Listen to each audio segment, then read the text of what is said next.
subscribe Tito Manny Vlog.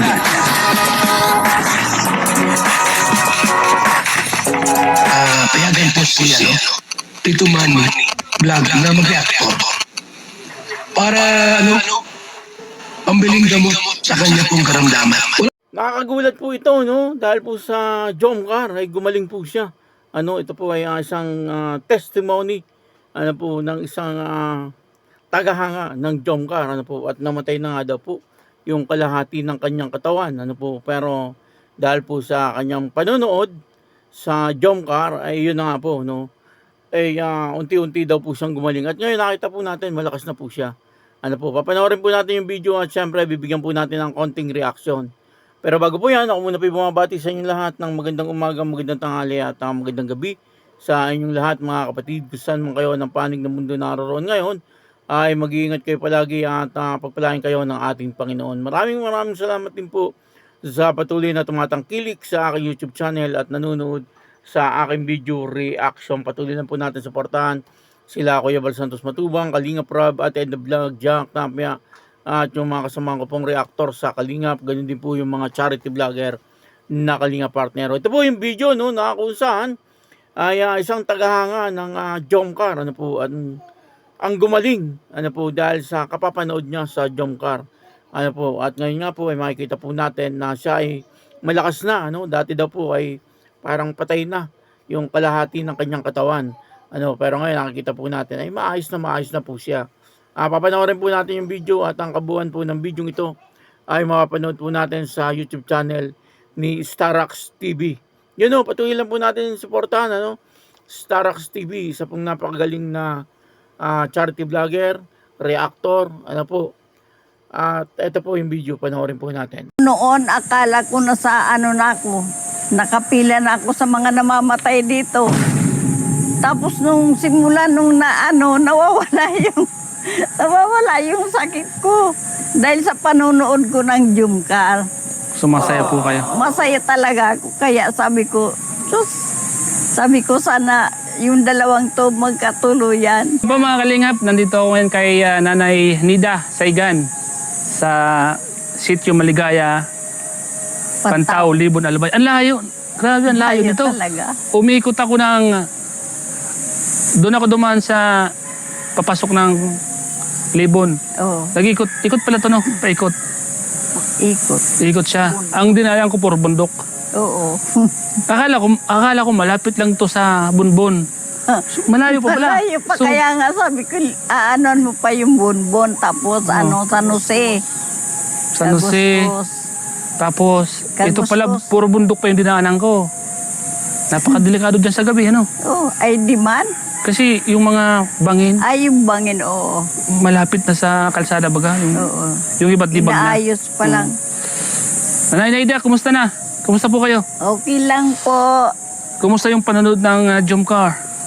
Ang gandang panoorin talaga yung ng idol ko eh. Sino ang idol mo? Si Carla, tapos si Jomar. Ilang taon na po kayo nanonood ng Jomcar? 3 taon na po ako simula nung wala pa nga si Carla noon. Oo. Hindi pa na-scout siya, nanonood na ako. Ng Kalingap, ni Kalingap Rab. Sa mga Kalingap pa lang. Tapos yung unang pa lang ng Puto Bindors. Ng bataan niyang Puto Bindors. Nakita ko agad sa Facebook. Pinanood ko siya. Mula noon? Mula noon hanggang ngayon talagang Solid po, Solid talaga, walang si Carla at saka si Jomar yung Uy, pinapanood niya. iniiyakan ko yan. Pag nagkakablising si Carla saka si Jomar, umiiyak ako. Sana sabi ko, Lord, ako rin. Kaya sabi ko, talagang umiyak. Maraming luwa yung pinaano ko dyan.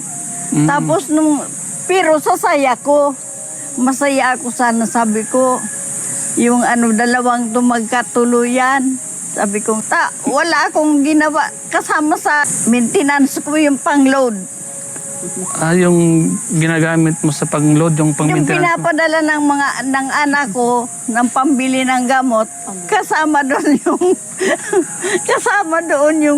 yung Pang-load. pang-load para ako magka-load. sinabi mo sa mga anak mo na Sinabi ko nga samahan ng pang-load. Yan. Kaya binibigyan nila ako ng pangload lagi para ako may libangan dito sa may ko. Alam mo bang kalahating katawan ko yung na-stroke sa akin. Ngayon po, Ngayon nakabalik-balik na. kumusta na po yung pagkaramdam nyo ngayon? Mabuti-buti na yun na lagi nakakagamot sa akin. Yung panonood. Yung karo. Lepote. Nanonood ako sa sabi ko malaking gamot si Jomcar eh. Sa akin. Maganda kasi yung nawawala yung stress mo. Oo, sabi ko, paano kaya puntak si yung dalawang yan, paano kaya, sabi ko. Pero inisip ko nga ang layo dito. Kaya hindi ko inaasahan na makapunta ka dito eh. Malayo dito, no? Grabe po, no? Talagang parang po ako dito, Parang yung balahibo ko ay tumaas. Dahil po doon sa mga sinabi ni nanay. Ito po ay isang parang patotoo. Ang nangyari po sa kanya. Yun na, napanood po natin, na-stroke po siya. Namatay yung kanyang kalahating katawan.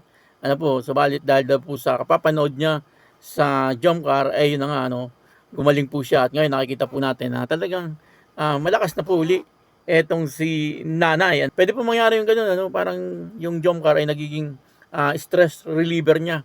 At kung ano man yung mga problema, nakakalimutan niya.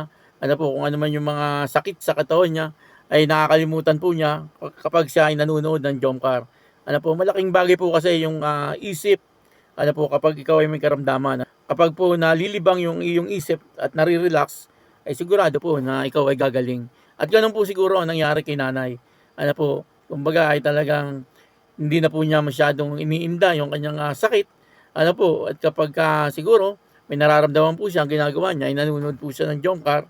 Upang sa ganun ay ma-relax po ang kanyang isip. At ngayon nga, ay ayan na si nanay. Siya po ay nagkwento kay Starax. Dahil nga po sa Jomcar, dati daw po hindi siya makalakad. Pero ngayon ay, ayan, nakikita po natin na maayos na itong si nanay. At ang kahilingan niya ay makita daw po niya itong si Carla at saka si Kalingap Jomar. Pwede naman po yun siguro. Mapagbibigyan naman po siguro siya ni Carla at saka ni Kalingap Jomar sa kanyang kahilingan.